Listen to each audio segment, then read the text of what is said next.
कलिंग, कौशल, मगध, छेदी सभी राज्यों से हमारे गुप्तचर रिक्त हाथ लौट रहे हैं।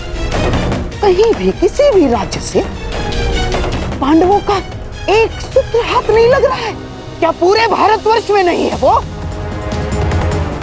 ऐसे कहां अंतर्ध्यान हो गए हैं ये पांडव? युवराज की जय हो। मैं पांडवों की खोज में काशी गया था, पर काशी में भी पांडवों की कोई सूचना नहीं मिली युवराज। तुम्हारा साहस कैसे हुआ मेरे सामने आने का? कैसे साहस हुआ? कैसे साहस हुआ?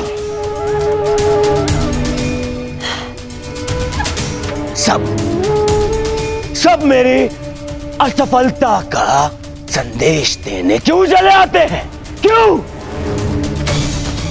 और तुम्हें तो मैं शिवराज, ये गुप्तचर है, केवल अपना कार्य पूर्ण कर रहा है। इससे मैं शांत हो जाइए शिवराज, शांत हो जाइए। अरे कैसे शांत हो जाऊं? 10 माह बीत चुके हैं, 10 माह बीत चुके हैं अज्ञातवास को। केवल 2 माह शेष हैं, 60 दिन। अब तक उन पांडवों की सूचना नहीं मिली तो आगे क्या मिलेगी? और तुम अब तक यहीं खड़े हो। इससे पहले कि मैं तुम्हारा वध कर दूं, चले जाओ यहां से, जाओ।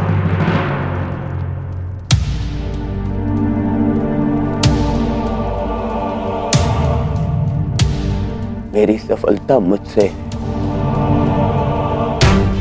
दूर जा रही है।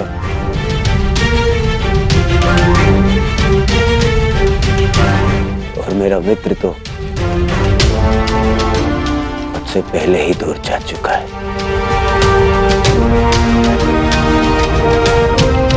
और सब कह रहे हैं कि शांत रहो, शांत हो जाओ, शांत हो जाओ। शांत होने की आवश्यकता है। कैसे?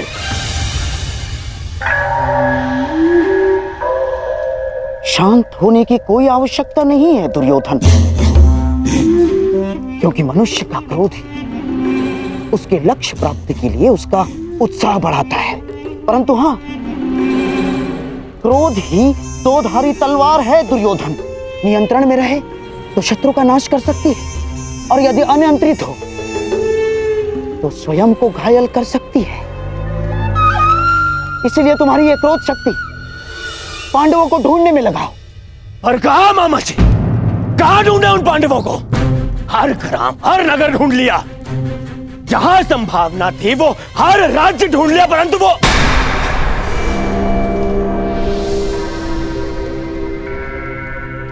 कहीं ऐसा तो नहीं कि हमें जहां ढूंढना चाहिए हमने वहां नहीं ढूंढा। हमारे किसी मित्र राज्य में। हाँ दुर्योधन, हर जगह तो नहीं ढूंढा है हमने पांडवों को।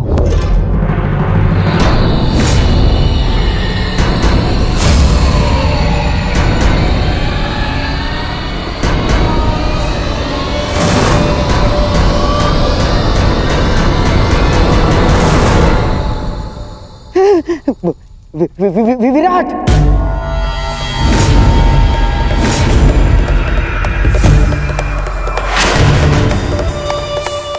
विराट में ढूंढना शेष है। विराट हमारे अधीन है, और विराट का सेनापति कीचक तुम्हारा मित्र। इसीलिए हमने विराट में गुप्तचर भेजे ही नहीं।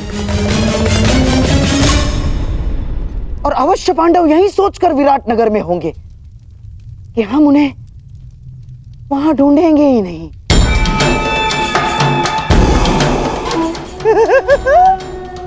परंतु अब पांडव बचेंगे ही नहीं दुर्योधन। आज ही मैं अपने गुप्तचरों को विराट जाने की आज्ञा देता हूं। आज ही। नहीं, वहां गुप्तचर नहीं जाएंगे।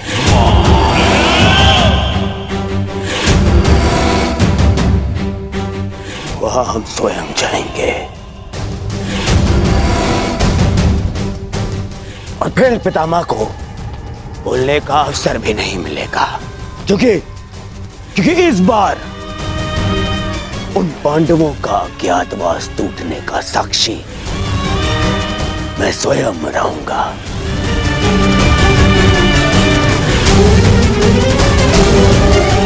और फिर कीचक मेरा परम मित्र है।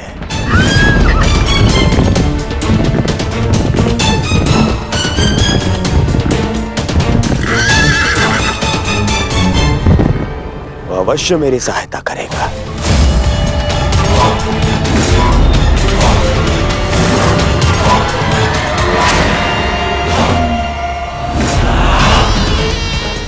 कीचक कहने को सेनापति है, परंतु वास्तविकता में विराट का पूरा नियंत्रण उसी के हाथ में।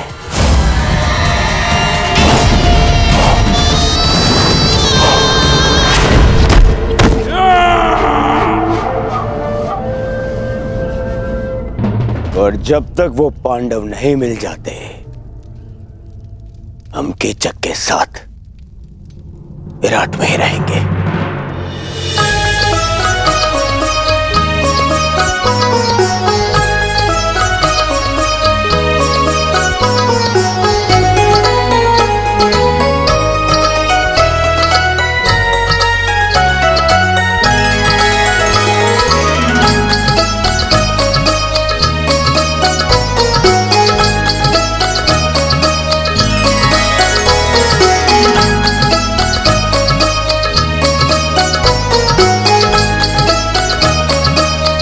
नृत्य का अभ्यास हो रहा है भांजी उत्तरा।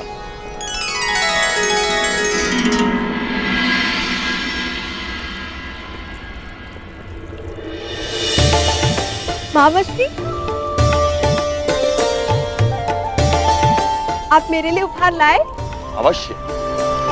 अपनी प्रिय भांजी के लिए भला उपहार लाना मैं कैसे भूल सकता हूं।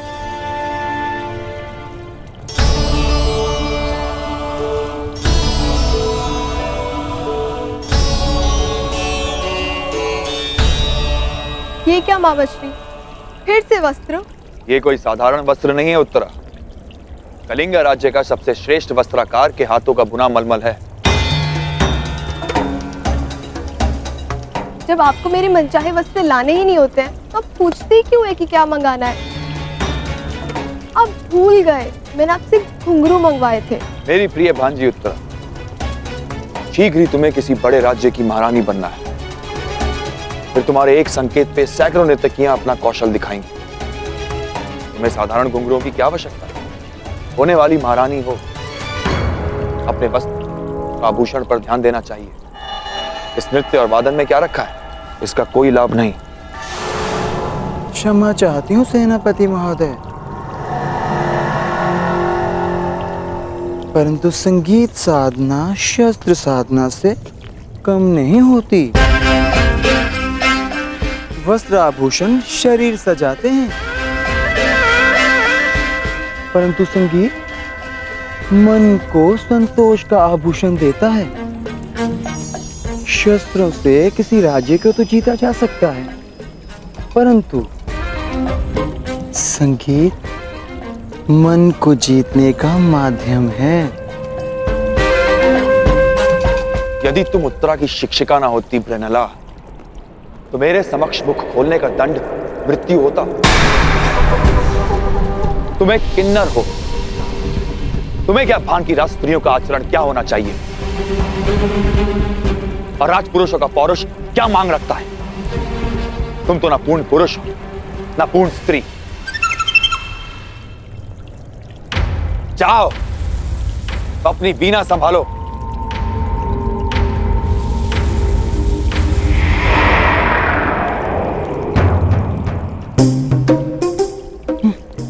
चलिए राजकुमारी, अभ्यास पुनः प्रारंभ करते हैं।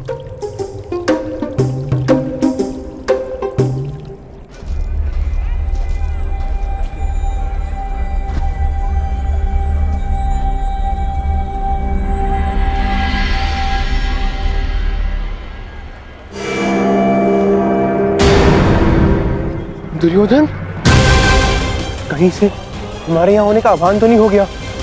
हाँ भैया, सुना हस्तिनापुर के युवराज दुर्योधन आए हैं। हाँ, सेनापति कीचक के अभिन्न मित्र हैं और अब तो वे दिग्विजय भी कर चुके हैं। स्वागत है युवराज। आशा है कि पांडव यहाँ नहीं होंगे।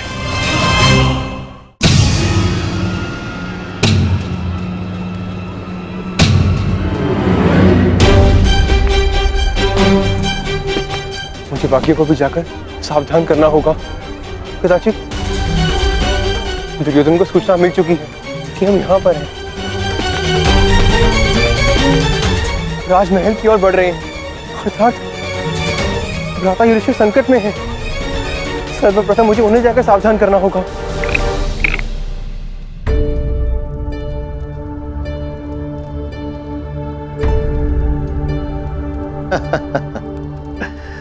वाह कंक, तुमने तो हमें फिर से हरा दिया। तुम तो द्यूत में बड़े ही प्रवीण हो। इसमें कौन सी बड़ी बात है पिताश्री? द्यूत तो भाग्य का खेल है। नहीं पुत्र उत्तर, कंक केवल द्यूत ही नहीं जानते। कभी इनके साथ समय व्यतीत करोगे तो स्वयं जानोगे। इन्हें नीति और दर्शन का बहुत गहरा ज्ञान है। कंक, कभी कभी राजकुमार उत्तर को भी तनिक ज्ञान दिया करो।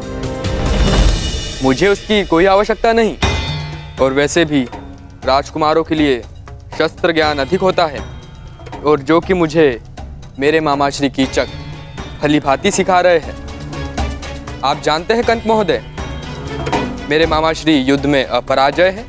उनकी तुलना महाबली भीष्म, बलराम और महाबलशाली भीम से की जाती है। देखना, मैं भी एक दिन उन्हीं की तरह बलशाली बनूंगा। नहीं राजकुमार उत्तर, एक महान राजा बनने के लिए बल से अधिक नीति और न्याय का ज्ञान होना अति आवश्यक है। प्रजा को कैसे सुखी रखना है, ऐसी भावना अधिक आवश्यक है। परंतु पिताश्री, बिना बल के प्रजा की रक्षा कैसे की जा सकती है?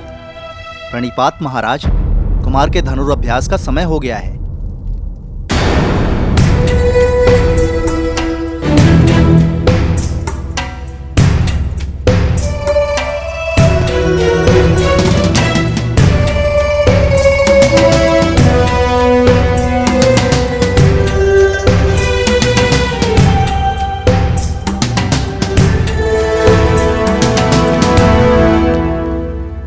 नकुल यहाँ क्यों आया था? अवश्य कि वो कुछ विशेष बात करना चाहता है। मुझे उत्तर को लेकर बहुत चिंता है कंक।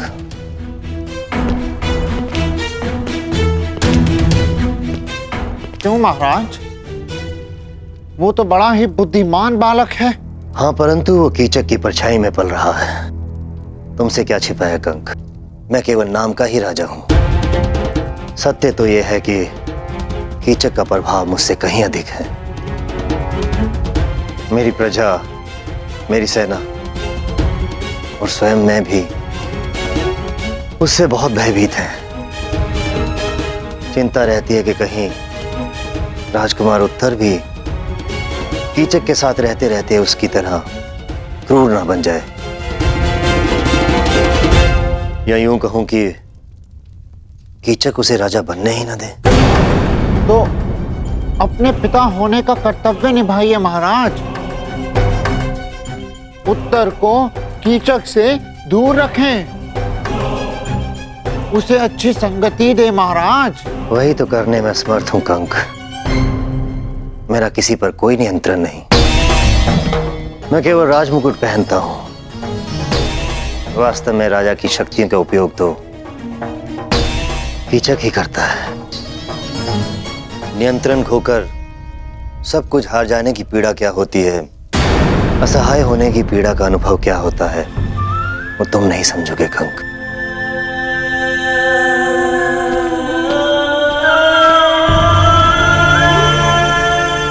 जी महाराज।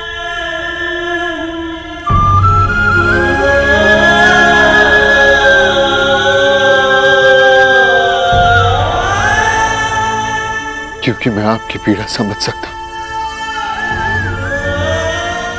युद्ध में हारने का, असहाय होकर सब कुछ खो देने का अनुभव है मुझे। सायरंदरी, आज तक कितनी ही सेविकाएं आई हमारे पास, परंतु किसी में भी तुम्हारे जैसा कौशल नहीं। रूप सज्जा हो या केश विन्यास, तुमसे श्रेष्ठ कोई भी नहीं।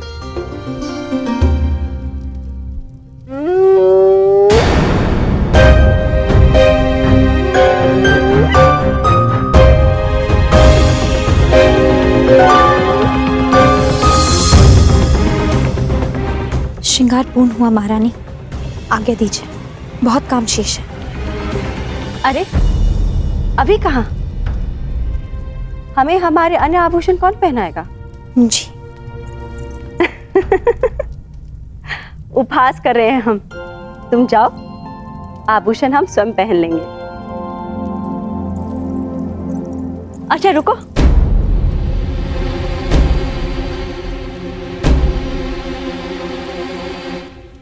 एक बात बताओ, हम कब से तुमसे एक प्रश्न पूछना चाह रहे थे। तुम्हें इतना अच्छा श्रृंगार आता है, तुम स्वयं इतनी रूपवती हो, अपना ध्यान क्यों नहीं रखती?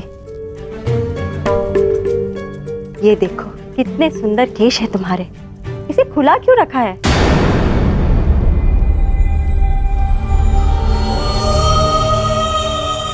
मेरे खुले केश आप पांचों को मेरे अपमान का स्मरण दिलाते रहेंगे, क्योंकि मेरे खुले केश किसी प्रतिज्ञा से बंधे हैं महारानी।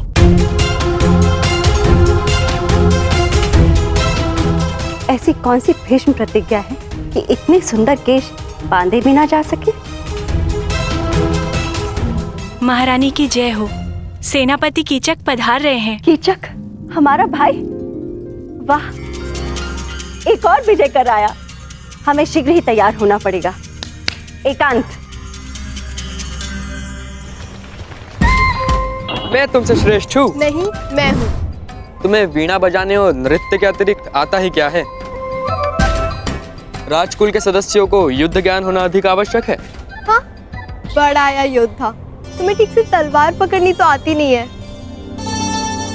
अच्छा, मुझे सब आता है। चलो कौन श्रेष्ठ है इसका निर्णय इस प्रदा से हो जाए। मेरे साथ अश्वरोहण की चुनौती स्वीकार करती हो? हाँ हाँ चलो,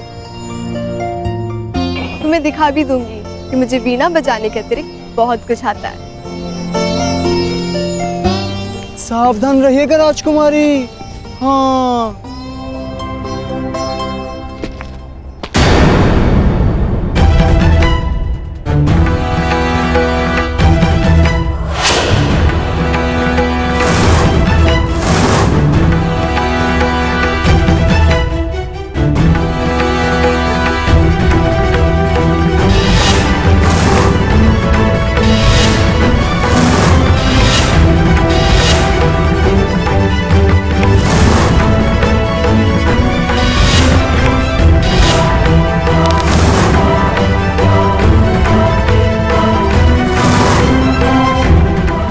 स्त्री कौन है?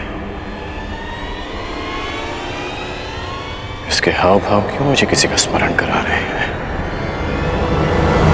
जैसे मैं इसे जानता हूं।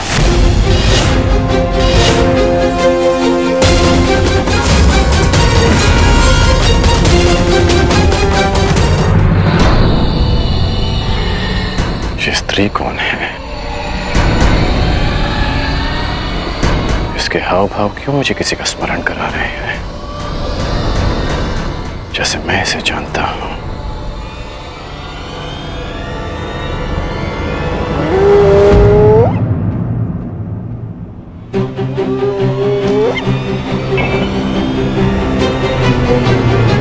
कर्ण,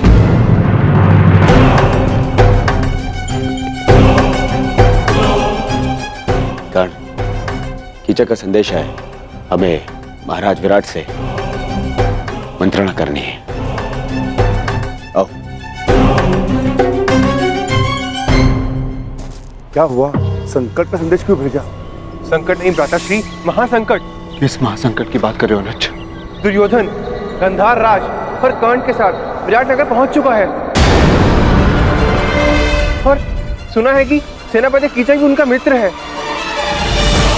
वो अवश्य हमारी खोज में आया होगा।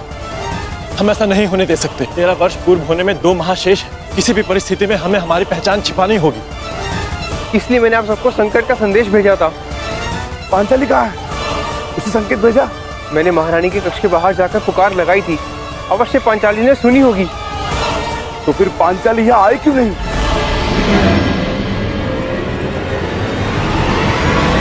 सरेंद्री, राज्यसभा में कुछ अतिथि आए हैं। उनके स्वागत के लिए पात्र वहाँ रखवाने हैं। क्षमा करना, मुझे कुछ विशेष कार्य से जाना है। सहायता करो ना सरेंद्री।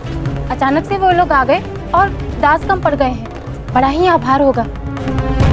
परंतु वो रताशे ये राज्यसभा में ले जाओ, मैं अभी आती हूँ। चलो चलो जल्दी करो, महाराज रुष्ट हो जाएंगे। चलो। पांचाली इस समय महारानी की सेवा में, हो सकता है उसे यहाँ आने का अवसर न मिला हो। यही तो चिंता है ज्येष्ठ कि पांचाली महारानी की सेवा में है। यदि पांचाली को महारानी ने बुलाया तो उसे राज्यसभा में जाना होगा। ठीक कहा तुमने अनुज, बिल्कुल ठीक कहा। पांचाली को दुर्योधन की दृष्टि से बचाए रखना अत्यंत आवश्यक है। ये मेरा उत्तरदायित्व है कि मैं पांचाली को राज्यसभा के समीप न आने दूं। अर्थात आपको दुर्योधन के समीप रहना होगा भ्राता। हाँ, पांचाली को पहचाने जाने से बचाना है तो मुझे ये जुआ अवश्य खेलना होगा। हम पांचों में से मैं ही हूं जो विराट राज के निकट जा सकता है। महाराज, हस्तिनापुर के युवराज ऐसे ही नहीं बन गए हमारे मित्र दुर्योधन। बड़ा बल है इनकी गदा में। विराटनगर का सौभाग्य है कि ये हमारे यहाँ अतिथि बनकर आए। अरे बस मित्र, आवश्यकता से कुछ अधिक ही प्रशंसा कर रहे हो मेरी मित्र। परम मित्र।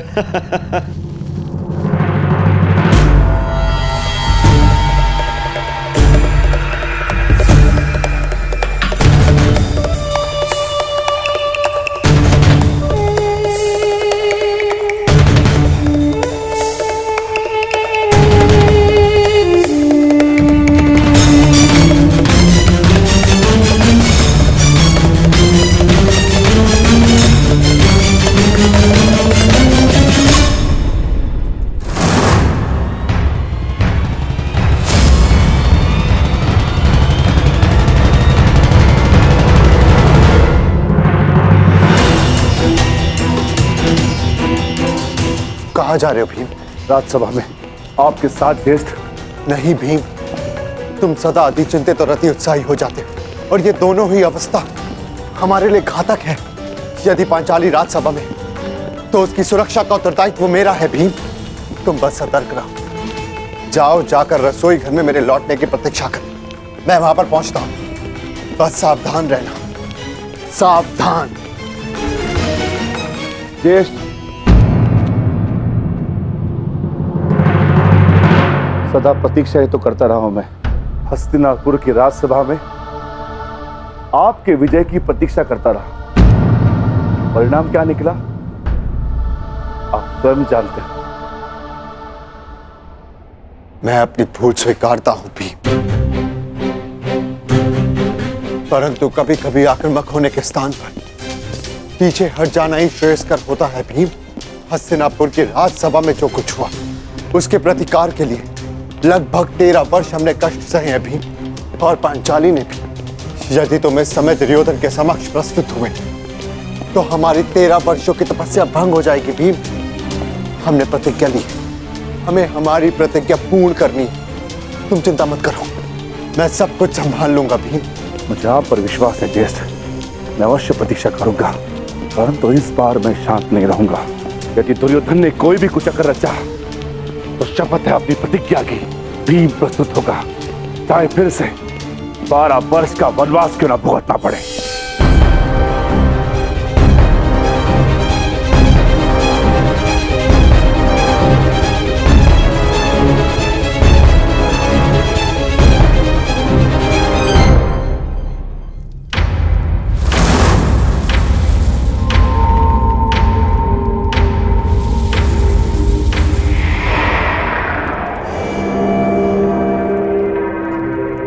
तुम्हारा मित्र कुछ ज्यादा ही रुचि दिखा रहा है उस दासी में दुर्योधन।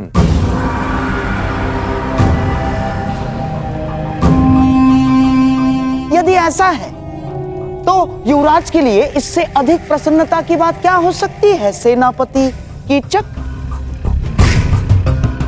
और वैसे भी अंगराज कर्ण अपने वचन के साथ साथ किसी व्यसन में भी रुचि रख रहे हैं। अच्छा है,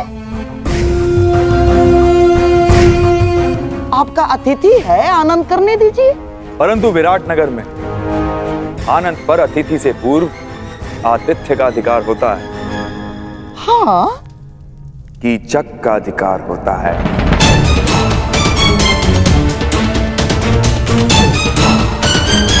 है ना राजा?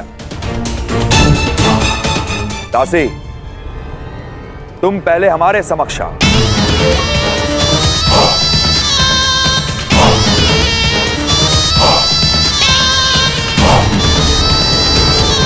युवराज, दासी पहले हमारे पांव धो। सुना नहीं दासी? सेनापति कीचक पुकार रहे हैं।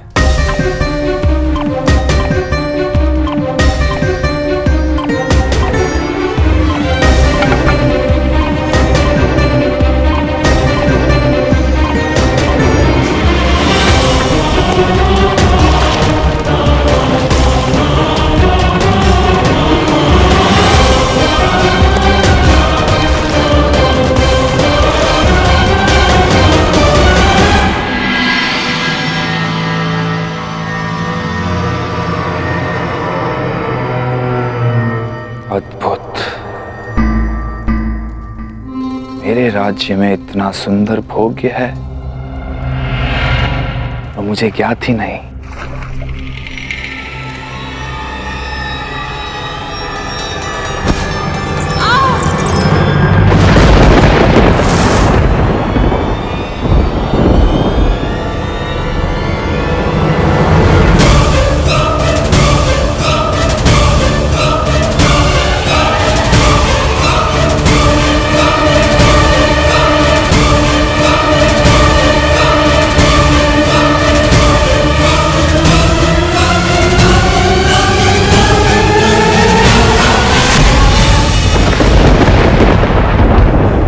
मुड़ो दासी।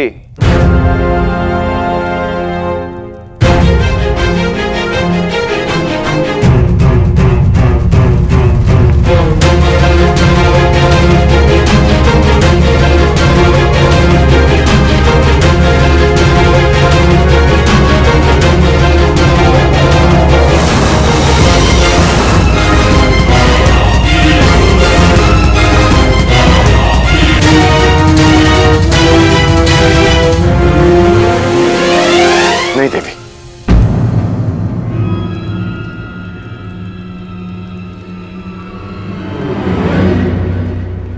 मेरी दृष्टि में स्त्री इतनी हीन नहीं हो सकती कि उसे पुरुष के चरण धोने पड़े,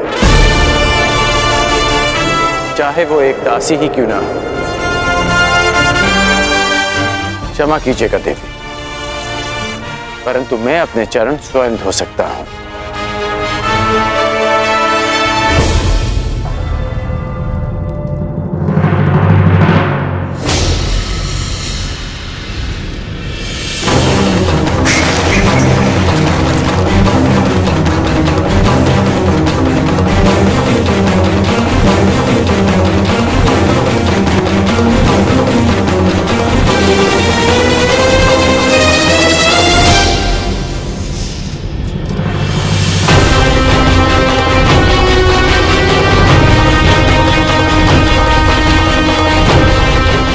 शीघ्रता भी क्या है सुंदरी?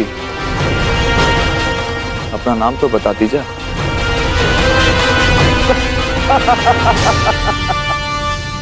मित्र कीचक, तुम्हारा दुस्साहस बहुत मनोरंजक है।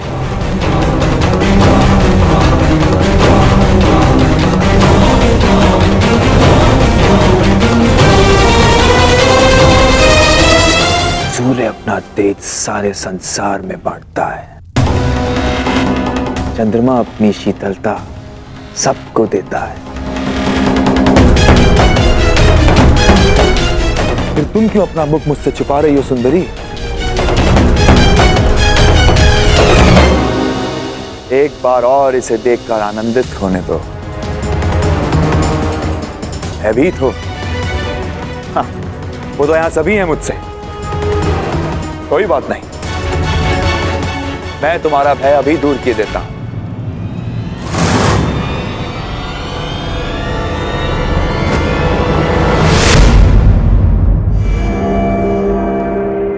ओहो, विरोध करना भी जानती हो?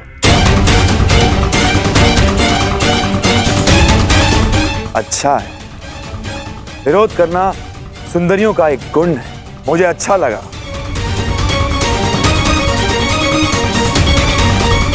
कीचक,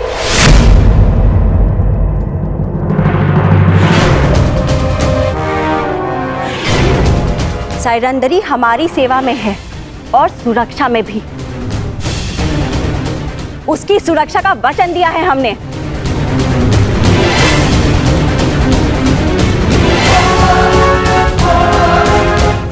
सैरंदरी,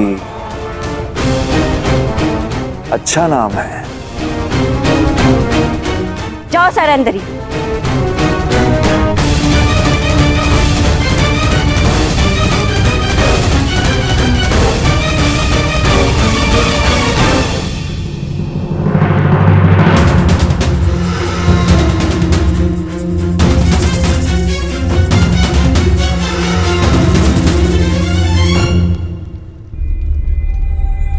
पांचाली तो इनके साथ गई थी, तो फिर कहाँ रह गई? सैरंदी नहीं आई? नहीं, उन्हें सेनापति कीचक ने रोक लिया। अब न जाने क्या होगा। सेनापति कीचक की दृष्टि जिस स्त्री पर पड़ती है उसे वो मैला करके ही छोड़ता है। क्षमा करना ज्येष्ठ, परंतु अब मैं अपना वचन नहीं निभा पाऊंगा।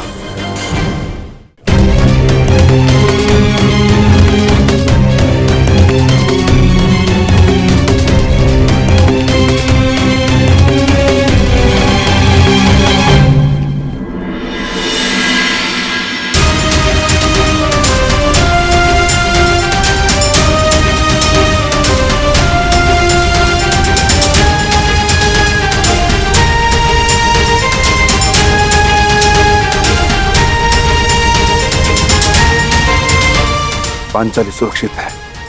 ज्येष्ठ ने अपना उत्तरदायित्व पूर्ण किया। मित्र दुर्योधन, मैं तुम्हें हमारी सेना के महत्वपूर्ण पदाधिकारियों से मिलवा देता हूं। ये तुम्हारा मंतव्य पूरा करने में सहायक सिद्ध होंगे। आओ।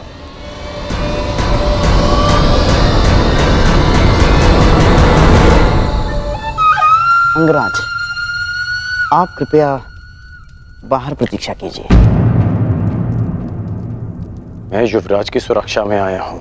हाँ, तो युवराज का ही आदेश है। सेनापति कीचक के साथ वो एकांत में बात करना चाहते हैं। और हाँ, यदि आवश्यकता होगी सेवकों की, तो आपको बुलावा भेज दिया जाएगा। कृपया प्रस्थान करें।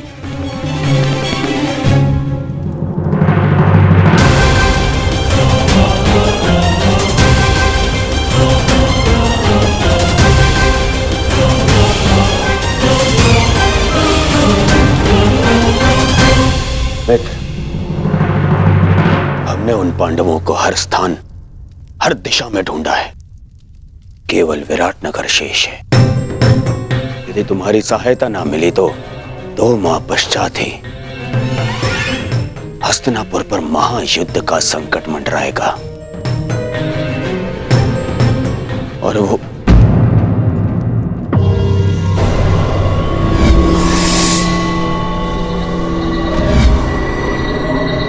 मित्र, कहां खोए हुए हो? तुम सुन रहे हो ना? हाँ हाँ, कहो मित्र।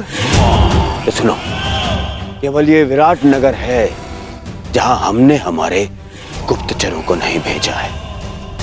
और हमें संदेह है कि वो पांडव यहीं विराटनगर में छुपे हैं।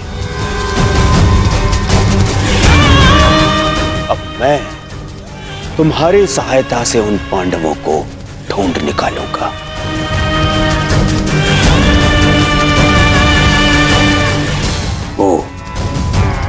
वो पांचों पांडव महा तेजस्वी हैं। यदि दृष्टि रखोगे तो पहचान लोगे।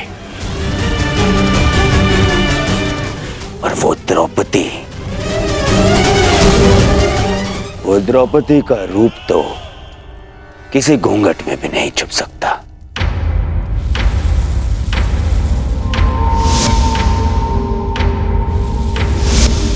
हाँ, कुछ सुंदरियों का रूप तो कोई घूंघट नहीं छिपा सकता। रूप के अतिरिक्त दर्प की भी कमी नहीं है उस 5 पतियों वाली में। मुझे विश्वास है कि वनवास के पश्चात भी उस द्रौपदी का दर्प और घमंड कम नहीं हुआ होगा। मित्र दुर्योधन, सुंदरियों को ढूंढना, उनका भोग करना मेरी रुचि का कार्य है। मित्र दुर्योधन, निश्चिंत रहो। अब तुम यहां आ ही गए हो तो पांडवों को यहां से अपने साथ लेकर जाओगे। परंतु क्या विराट राज इस कार्य के लिए सहयोग करेंगे? विराट राज केवल मुकुट पहनते हैं, गांधार राज यहां की चक्का चलता है। इसलिए मेरे वचनों को आप राजन के वचन समझें। मैंने कुछ अनुचित तो नहीं कहा ना राजन?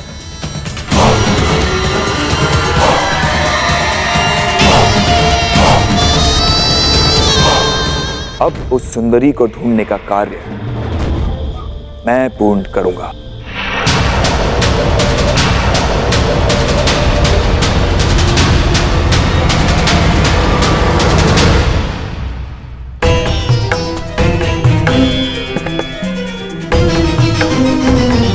मुझे विश्वास है कि युवराज दुर्योधन कीचक का समर्थन और सहयोग लेने की चेष्टा करेंगे। कदाचित पांडव मेरे समक्ष होते तो मैं उन्हें सावधान कर पाता, माता कुंती को दिया वचन पूर्ण कर पाता मैं।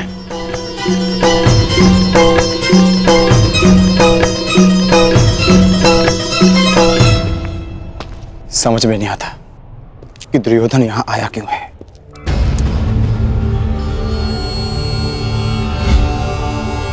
ये तो वही है जिसे मैंने कुमार उत्तर का धनुष उठाते देखा था।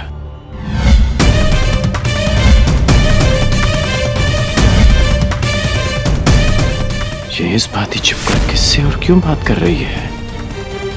क्यों हर बार मुझे अनुभव होता है कि मैं ऐसे चाहता हूं कि दुर्योधन यहां आया क्यों है।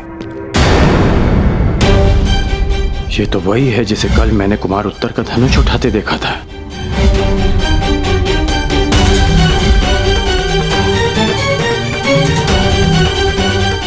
ये इस बात ही छिपकर किससे और क्यों बात कर रही है? उसकी ये यात्रा कीचक से मिलना है या फिर उसके पीछे हमारी खोज। दुर्योधन यहाँ आया है तो मंतव्य शुभ नहीं होगा। तो फिर एक बार ज्येष्ठ आ जाए, हमें उनसे मंत्रणा करनी होगी। वो भी सभा में उन्हें ज्ञात होगा कि दुर्योधन हमें पकड़ने के लिए क्या षड्यंत्र रच रहा है।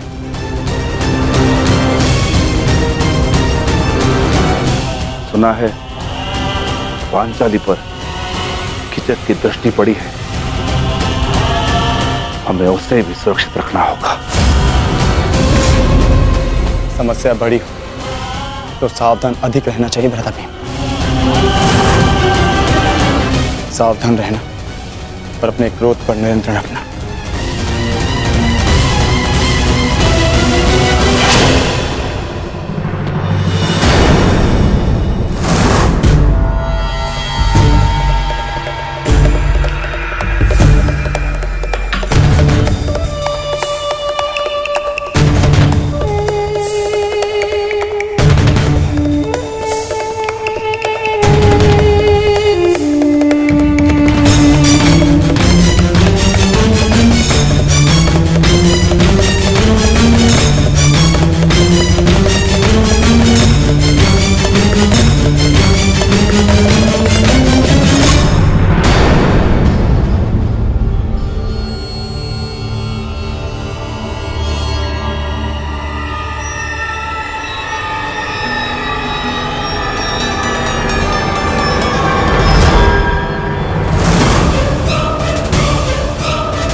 क्षमा करें अतिथि महोदय, यहाँ से आगे विराट राज परिवार के अतिरिक्त किसी भी पुरुष को अंदर जाने की अनुमति नहीं है। ये महारानी सुदेशना का निवास है। क्षमा करना, मैं अपना मार्ग भटक गया था।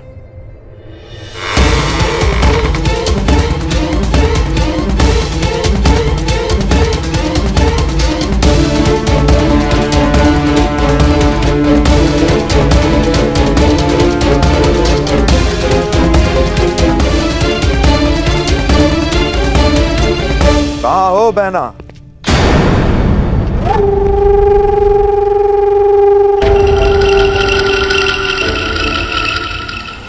अरे सुदेशना यहां नहीं है, परंतु शुभ है कि तुम यहां हो।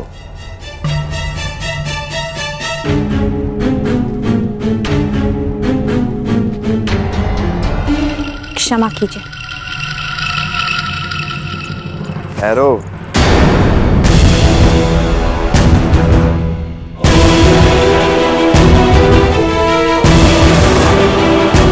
न मैंने तुम्हें क्षमा किया है,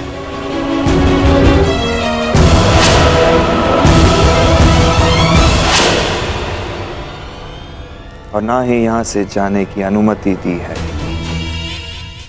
सुना है कि तुम सबके समक्ष अपना मुख नहीं दिखा सकती, परंतु यहां तो केवल मैं और तुम हो। चंद्रमा भी चकोर के लिए मेघों से निकल ही आता है सुंदरी।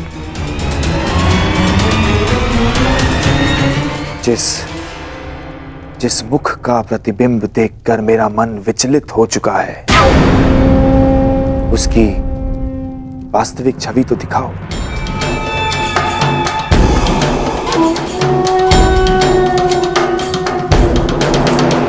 ऐसा दुस्साहस मत कीजिएगा। प्रतिरोध?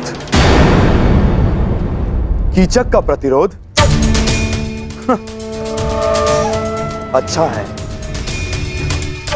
ऐसा लक्ष्य पाने का आनंद ही क्या जिसमें प्रतिरोध ना हो।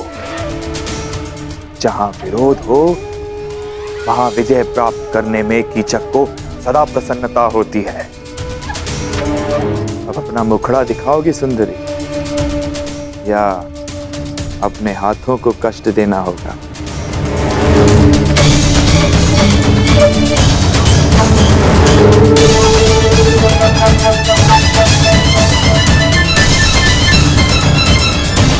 कीचक!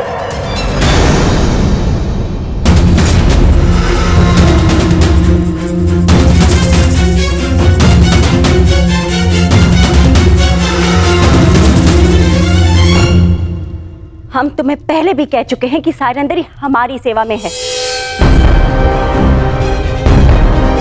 जाओ सायरंदरी।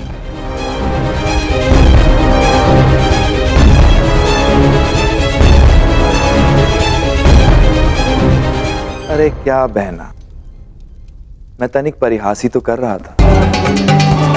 तुम तो जानती हो कि मेरा नटखटपन अब तक गया नहीं है। सायरंदरी क्या, मैं तो उर्वशी को देखकर मोहित ना हूं। वैसे इतने से दिनों में बड़ी प्रिय हो गई है ये दासी बहना। ऐसा क्या है जो तुम सदा इसका पक्ष लेती हो? हम तुम्हारी बहन हैं, तुम्हारी सुरक्षा की कामना करते हैं।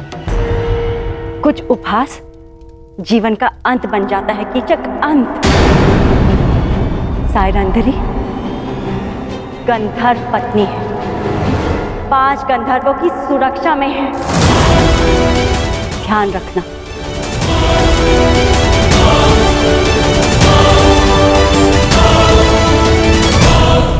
धन्य हो बहना, धन्य हो। अपने भ्राता का इतना ध्यान, अद्भुत।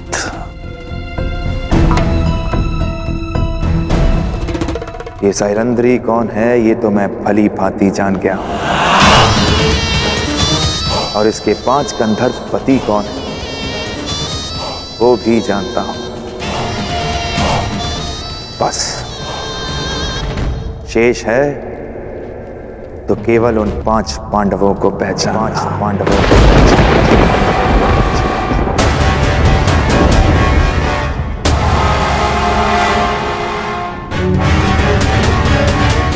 हमारे पुत्रों को ये बात बतानी ही होगी।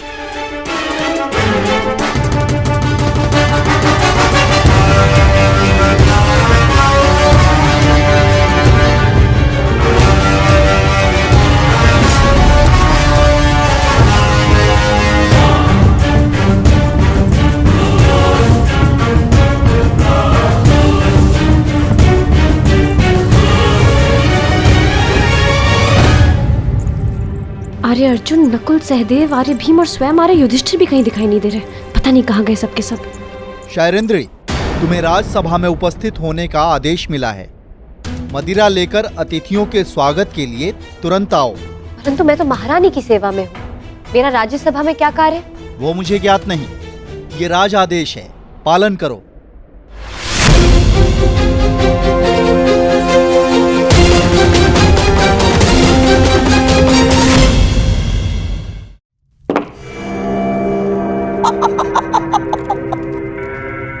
आइए विराट राज। ये अति उत्तम चाल गंधार नरेश, ठीक ही सुना था। हाँ। आपके पास से आपकी हर बात मानते हैं। नहीं, आप जैसे शुभचिंतकों के प्रेम का प्रताप है बस। विराट राज, आपका ये स्वागत सदा स्मरण रहेगा। अहोभाग्य।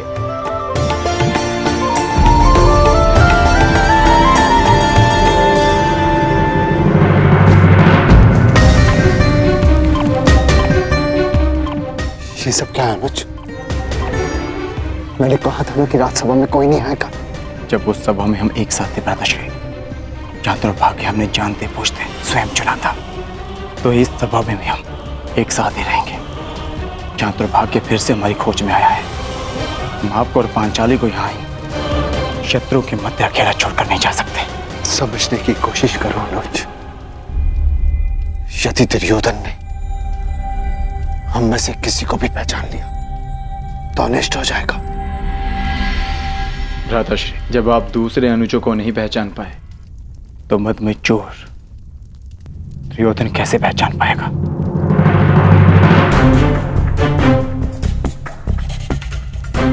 हम पांचों इस सभा में उपस्थित हैं।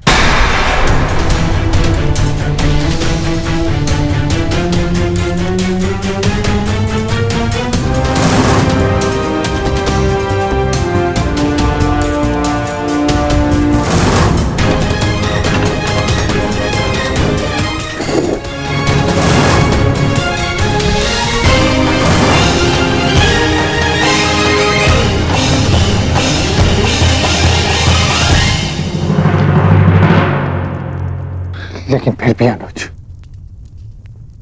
यहां दुर्योधन के साथ साथ मामा शकुनी भी उपस्थित है। और तुम जानते हो कि उनकी दृष्टि कितनी तीक्ष्ण है। सावधान रहना अर्जुन, सावधान। और सेनापति की जय। पधार रहे हैं।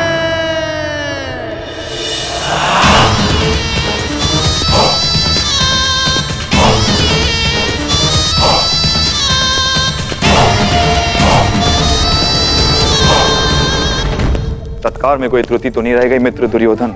एक कमी थी, तुम्हारे साथ की मित्र, जो अब पूर्ण हो जाएगी। वैसे बहुत आनंद आ रहा है। विराट का जनपद है मित्र, आनंद भी विराट ही होगा। तनिक प्रतीक्षा तो करो।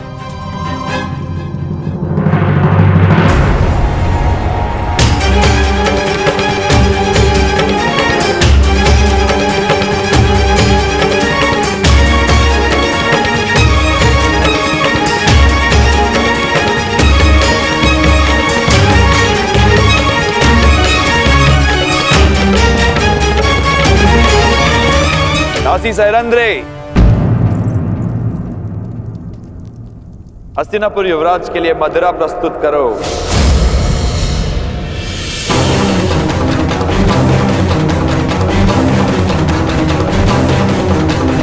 हाँ दासी, आओ थोड़ी मदिरा और दे दो।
अतिथि की प्यास बुझा के अतिथेय को प्यासा नहीं रखते दासी।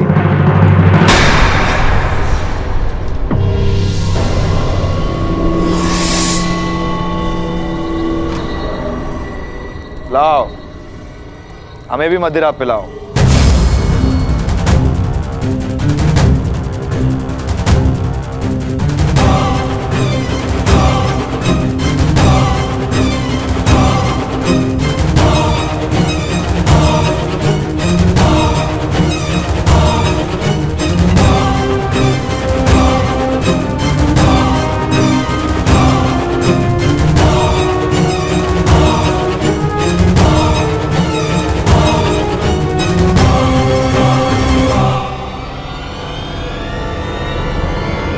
शांत।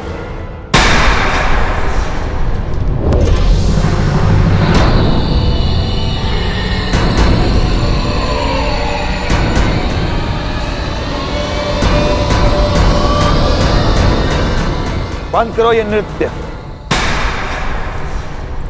मुझसे कोई भूल हुई क्या? अपने घुंघरू उतारो। सुना नहीं तुमने? अपने घुंघरू उतारो।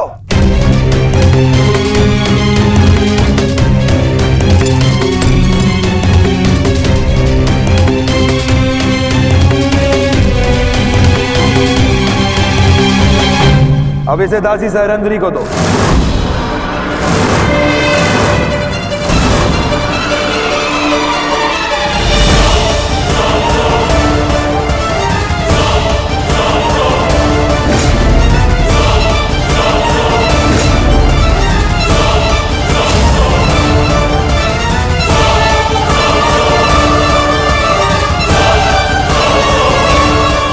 सुना है नृत्य कला में बड़ी प्रवीण है ये दासी। हमें भी देखना है। दासी सैरंद्री, अतिथियों के समक्ष नृत्य प्रस्तुत करो।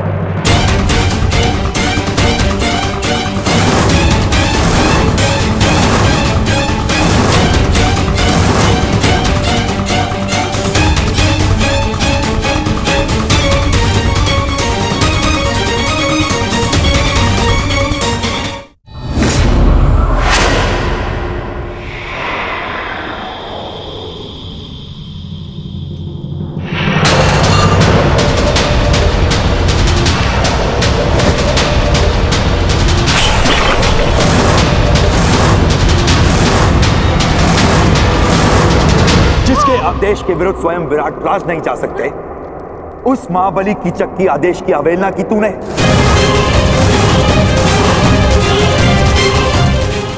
मूर्ख दासी, मेरी शक्ति, मेरे अधिकार के विरुद्ध जाने की अवहेलना की तूने।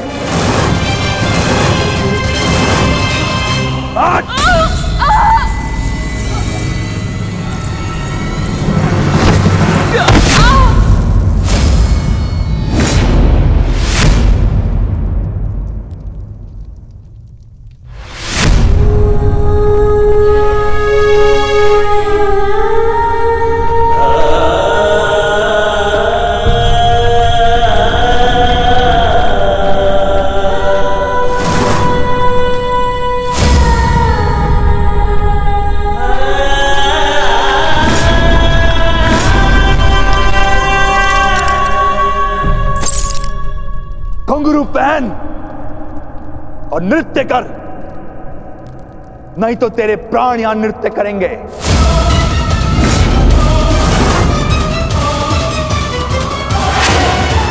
आज तुझे नृत्य करना पड़ेगा। मैं महारानी के वचन की सुरक्षा में उनके अतिरिक्त कोई मुझे आदेश नहीं दे सकता। हट! और सारा विराटनगर सुरक्षा के लिए मुझ पर आश्रित है।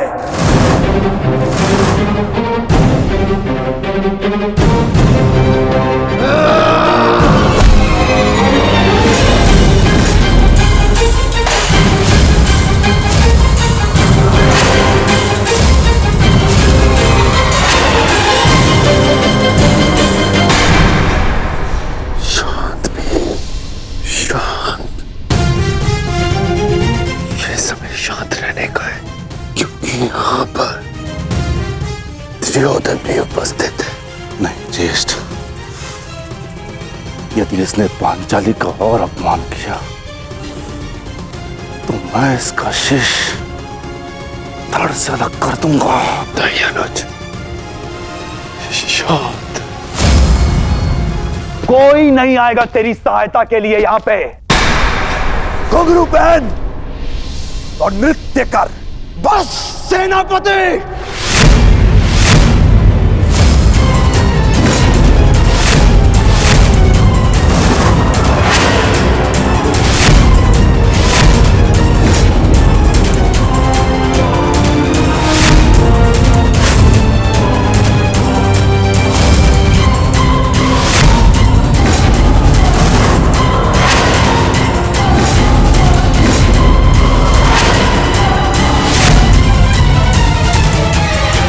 आएगा तेरी सहायता के लिए यहाँ पे।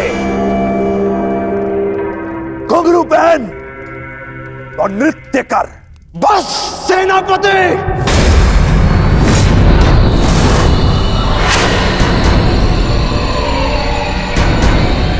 कौन था ये? किसने अपनी मृत्यु को ललकारा है?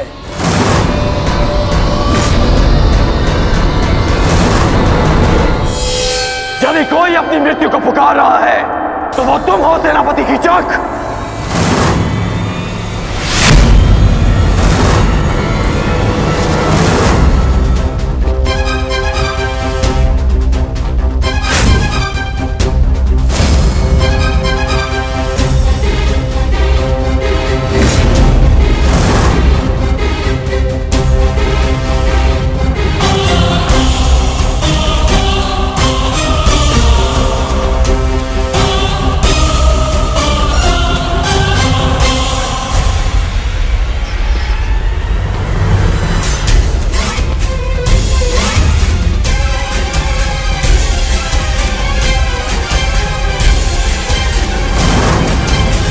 नारी, नारायणी और नाश तीनों की एक राशि होती है।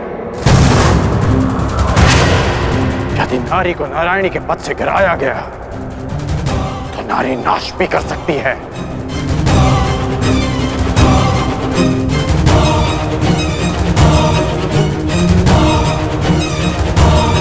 और आप युवराज, अभी तक एक नारी के अपमान का कलंक हस्तिनापुर और हमारे मस्तक से उतरा नहीं कि आप एक और अपमान के भागीदार बनने जा रहे हैं।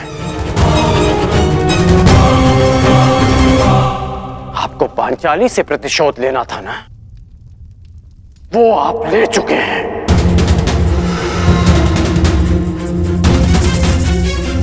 फिर इस अभागी ने आपका क्या बिगाड़ा? आप इस अपमान में भागीदार क्यों बन रहे हैं? मित्र,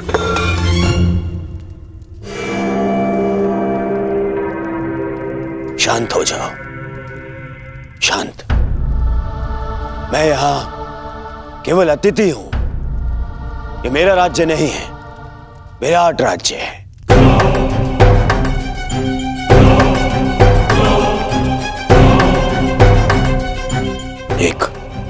एक स्वामी अपनी दासी के साथ कैसा बर्ताव करे, इस पर प्रश्न उठाने का अधिकार मुझे नहीं है। सही कह रहे हैं आप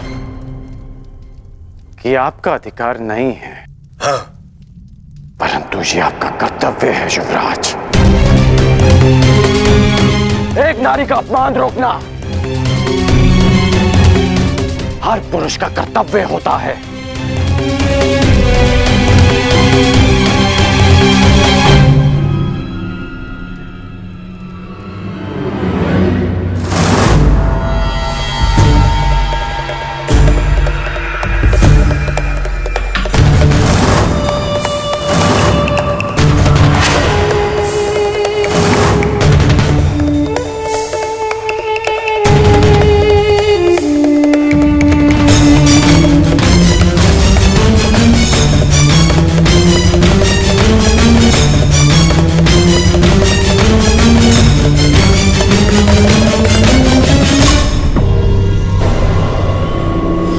सायरंध्री गंधर्व पत्नी 5 गंधर्वों की सुरक्षा में है।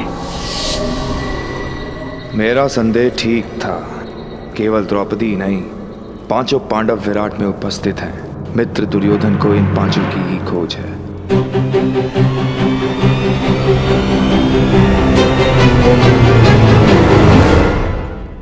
मैं क्या कर सकता हूं? तुम शांत हो जाओ। हाँ?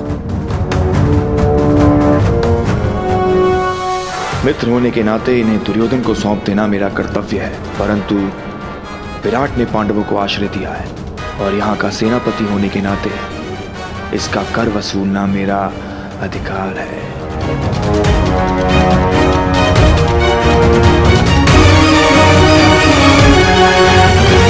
बहुत हुआ दासी, अब जाओ यहां से।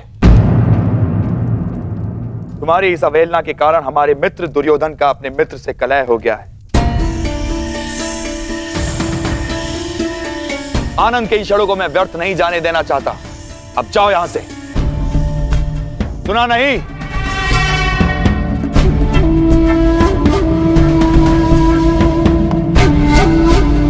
क्षमा चाहता हूं मित्र, पर खेद है अंगराज, मैं तो आप लोगों का मनोरंजन करना चाहता था। इस दासी के दर्प ने मेरे कार्य को असफल कर दिया। क्षमा प्रार्थी हूं मैं आपका। ये आप कह रहे हैं सेनापति की इच्छा?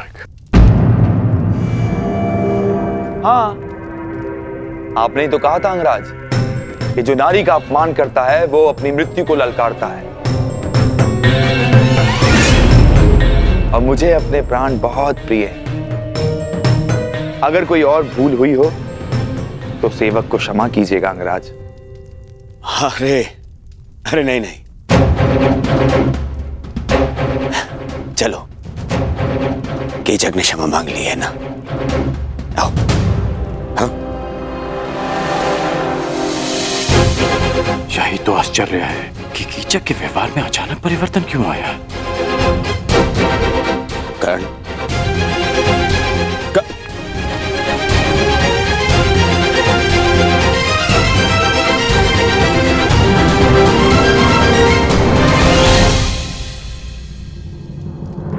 तुम्हारे अपमान का प्रतिकार मैं उसी क्षण कर देता पांचाली, परंतु तुमने मुझे क्यों रोका? क्योंकि 12 वर्ष की प्रतीक्षा, हमारी प्रतिज्ञा पूरी करने की तपस्या को भंग नहीं करना चाहती थी मैं। और आज भी कीचक ने जो कुछ किया उस दुर्योधन की उपस्थिति के कारणवश किया। मुझे केवल उस क्षण की प्रतीक्षा है जब युद्ध का शंखनाद होगा और मैं अपनी आंखों के सामने एक एक कौरव का नाश देखूंगी।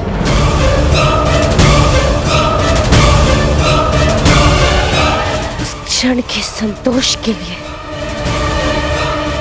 ये पांचाली कितनी भी पीड़ा, कितना भी अपमान सह सकती है। परंतु अब हमारे यहाँ रहना भी ठीक नहीं है, ना ही हमारी सुरक्षा के लिए और ना ही पंचाली की। हमें शीघ्र ही स्थान छोड़कर चले जाना चाहिए। नहीं नकुल, हम सब इस राज्य में प्रमुख पदों पर हैं।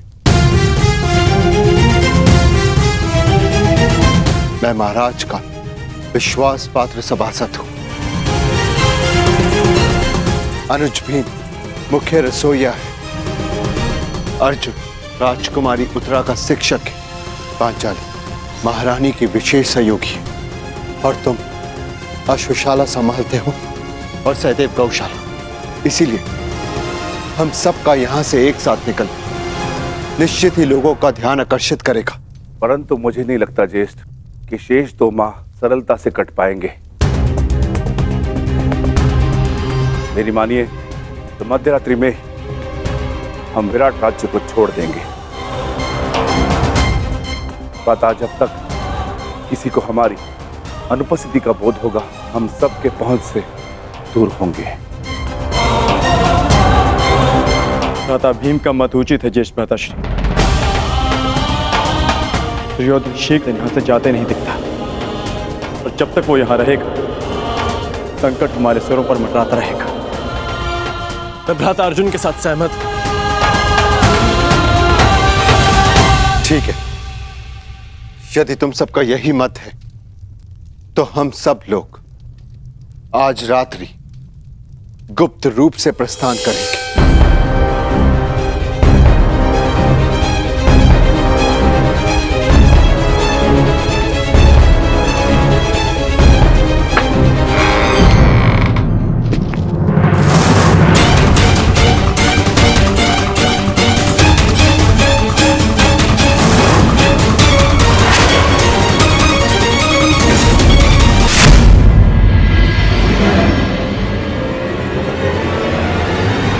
सेनापति कीचक,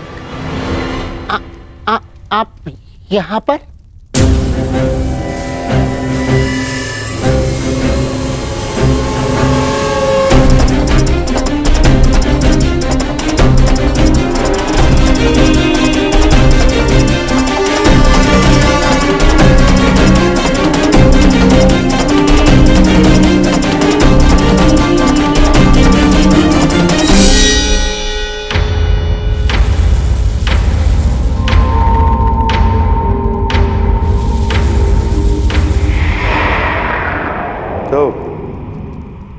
सैरंध्री के 5 गंधर्व पति उसकी रक्षा के लिए आ ही गए।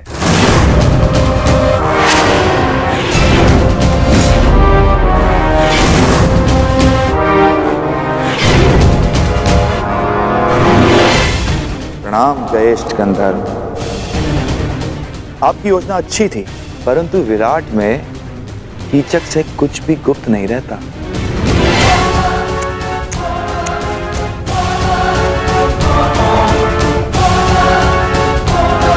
बेचारा दुर्योधन सारे आर्यव्रत में सेना लिए घूम रहा है, तुम लोगों की खोज कर रहा।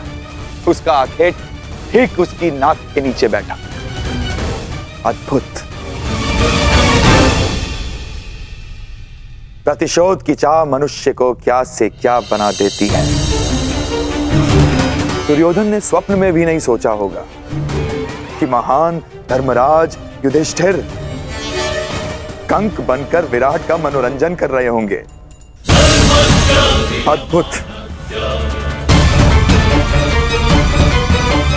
और भोजन भक्त महान भी दूसरों के लिए भोजन पका रहा है, झूठे पात्र धो रहा है।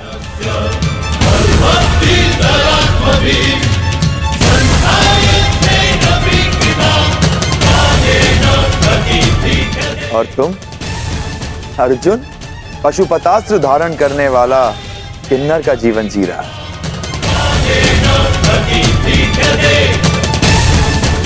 और बेचारे कोमल सुंदर नकुल सहदेव जो सदा सुगंध में नहाए रहते थे, आज अश्वों की लीद और गौवंश का गोबर साफ कर रहे हैं। अद्भुत।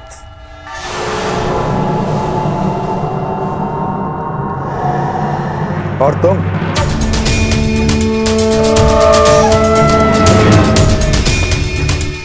पिछले 13 वर्षों से अपने खुले केशों को बांधने की चाह रखने वाली यज्ञसेनी सुदेशना के केश सज्जित कर रही है। अति मनोरंजक।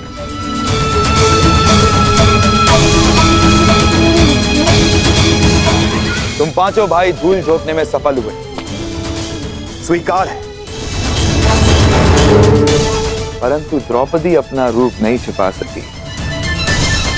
ना ना ना ना, इसमें तुम्हारा कोई दोष नहीं है। तुम्हारे सौंदर्य और यौवन का दोष है।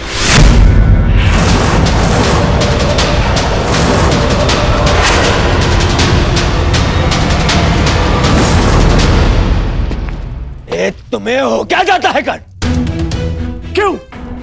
क्यों भरी सभा में तुमने कीचक के साथ में विवाद किया? और जो कीचक ने किया उसका क्या है?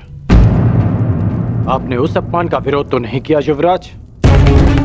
अरे तुम्हें समझ में क्यों नहीं आता है? जिससे सहयोग की अपेक्षा हो उसका विरोध नहीं किया जाता। जिस वृक्ष से फल खाने हो उसे काटा नहीं जाता। इस समय हमें कीचक के सहयोग की सबसे अधिक आवश्यकता है, इसलिए मैंने उसका विरोध नहीं किया। करता तो उसका सहयोग खो देता। तुम्हें पहचानने के पश्चात मन करता है कि भूल जाऊं दुर्योधन को, उसकी मित्रता को और उस वचन को कि मैं तुम सबको ढूंढने में उसकी सहायता करूंगा। बस मुझे एक पुकार लगाने की देरी है। मेरे एक शब्द पे पुनः तुम लोगों को 12 वर्षों के वनवास का मार्ग दिखा सकता है।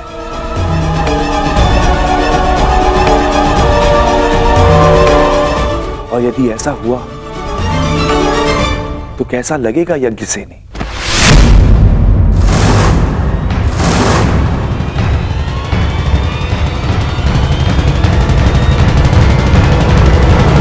नहीं,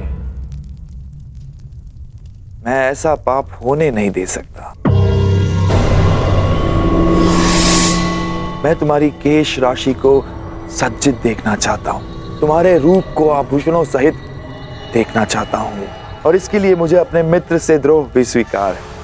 परंतु इस भेद को भेद रखने के लिए एक मूल्य चुकाना होगा।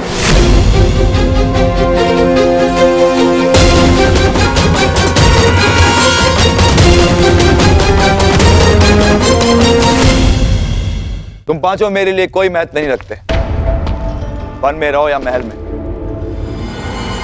लेकिन द्रौपदी के लिए यह भेद ना खुलना जरूरी है। इसीलिए मेरे पास एक प्रस्ताव है। सोच समझकर, ध्यान से सुनकर निर्णय लेना। आज रात्रि चंद्र ग्रहण है और इस अंधेरी रात में मैं यज्ञसेनी के रूप के प्रकाश में स्नान करना चाहता हूं।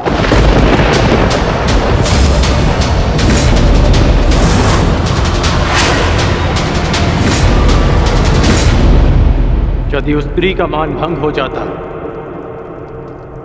तो हस्तिनापुर फिर से अपना सम्मान खो बैठता। युवराज,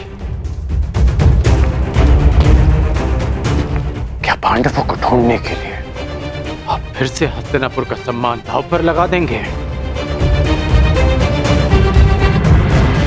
पांडव मिले या ना मिले, परंतु अब जब भी वो सामने आएंगे तो हम उनसे युद्ध करेंगे, युद्ध में उन्हें पराजित करेंगे। और मेरा मानना है कि हमें हस्तिनापुर वापस चले जाना चाहिए। कितनी बार मैंने तुमसे कहा है कि तुम केवल और केवल बाण चलाया करो, बाण, अपना मस्तिष्क नहीं। समझ गए? तुम केवल युद्ध करना जानते हो, राजनीति करना तुम्हारे बस की बात नहीं है। समझाओ अपने मित्र को। पांडवों को पकड़ने का अंतिम अवसर है हमारे पास दुर्योधन, अंतिम लक्ष्य हमारे सामने है दुर्योधन। और तुम्हारा ये प्रिय मित्र कह रहा है कि हस्तिनापुर जाकर हम संतोष की निद्रा में सो जाए। मैं ये नहीं कह रहा हूं कि हम संतोष की निद्रा में सो जाएं। तो मैं ये कह रहा हूं कि हमें हस्तिनापुर शीघ्र ही लौट जाना चाहिए, क्योंकि यहां रहकर हम अपना समय व्यर्थ कर रहे हैं। क्या कहा तुमने? युवराज, सेनापति कीचक ने हमें सहायता का वचन दिया है। यदि पांडव यहां होंगे तो वो अवश्य उन्हें पकड़ लेंगे।